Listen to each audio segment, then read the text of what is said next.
I think back to when my father had his first episode. We didn't know what it was. I didn't know what it was. They said he just went mad. That was the term that they used back then.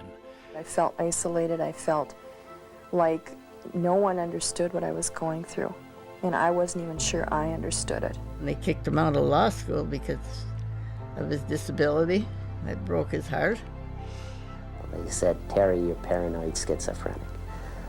The media adds the stigma, newspapers, TV, whatever.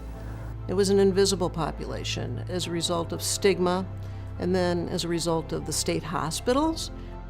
It's mommy's fault or daddy's fault. I mentioned the word schizophrenia, and he actually stepped back from me like I was contaminated. I remember as a young child, my grandmother asking me not to tell the neighbors what's wrong with my mom.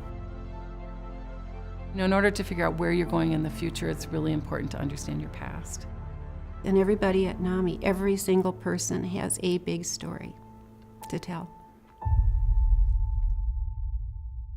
If you don't do anything to change things or help, nothing gets done. The system really was locked into a belief system that mentally ill people could not function and excel and get better in the community. They were saying this and they believed this, but at the same time, they were closing state hospitals. We needed to erase a lot of the stigma that was going on about mentally ill people. From the early days, NAMI's movement involved the people with mental illnesses, their family members, and the providers in the community. So it really was a coalition. There was a lot of energy. Office was this tiny little office. So when you would get a lot of people in that office, it could get kind of hectic. We had a meeting and we wrote legislation.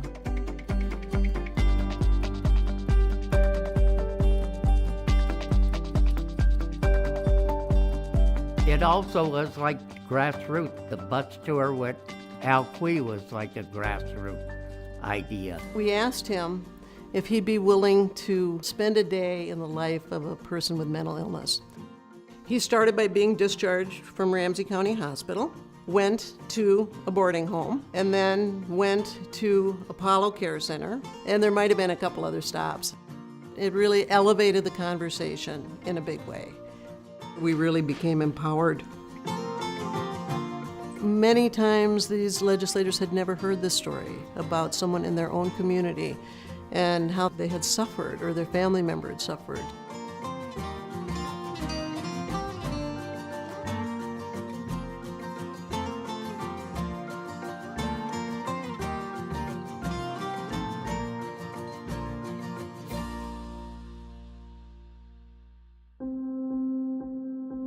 We need to end the discrimination in our courts. We need to end the discrimination in our workplace. We need to end the discrimination in our schools. We need to end the discrimination in our country, and I am convinced together we can. Thank you very much.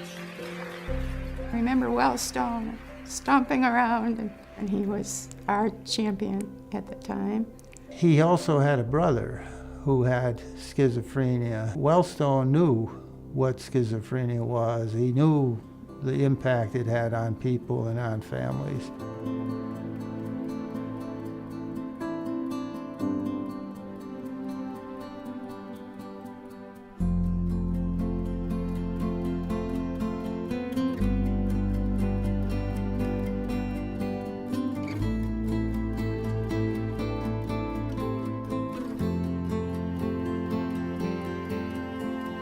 My sister was diagnosed with paranoid schizophrenia.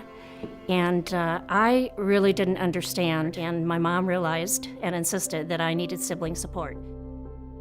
I tended to expect that she could do more. She could get out of that bed and go to church. She could do things like I could, and I think the sibling support groups were just invaluable to me. Our son was about 18 when he was diagnosed with schizophrenia. We were in the midst of much questioning and need for support.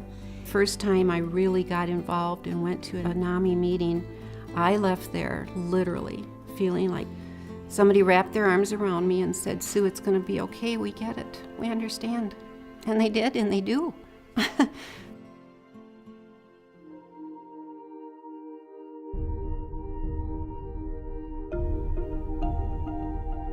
guess I see the process of recovering from mental illness a very long process, something that takes lots of time. As I integrated into the family of NAMI Minnesota, I began to appreciate how common our problems were and how misunderstood they were by the general public.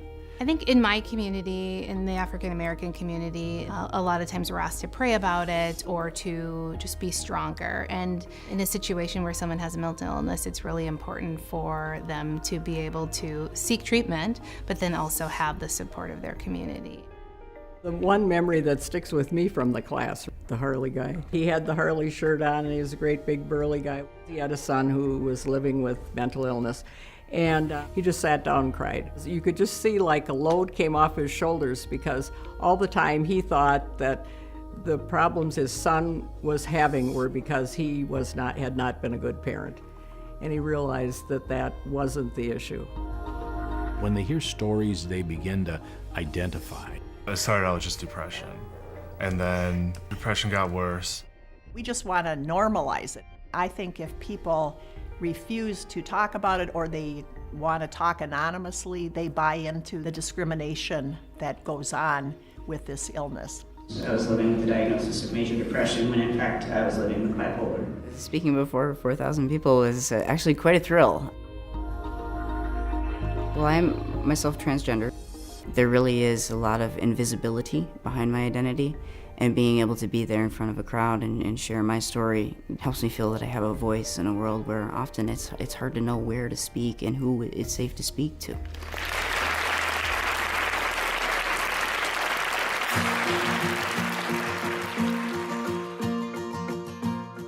Our classes, through our support groups, they find that they're not alone, they find that they're really part of a movement, and that really helps them take that next step to be advocates. NAMI Minnesota has an unusually strong influence at the state capitol, and it's because of committed volunteers who spend endless hours. I don't think I'd ever set foot inside the Capitol until I got really involved. I fell in love with the whole process. I thought, oh my gosh, this is finally one way I can really see that I can make a difference, not only for Joel, for our son, but also for all people with mental illness.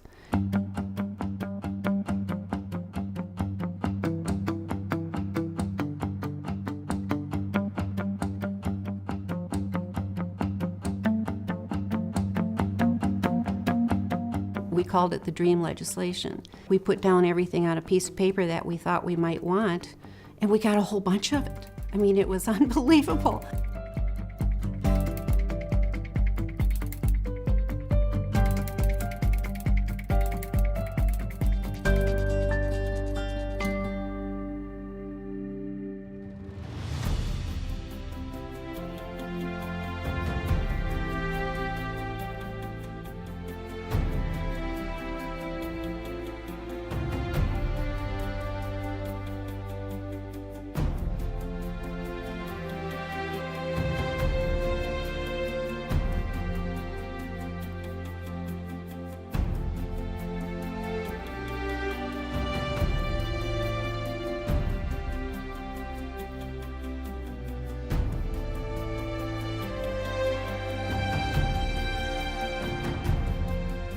Nobody would talk about it before, but now when they hear something from NAMI, they know these people know what they're talking about, and we better sit down and listen.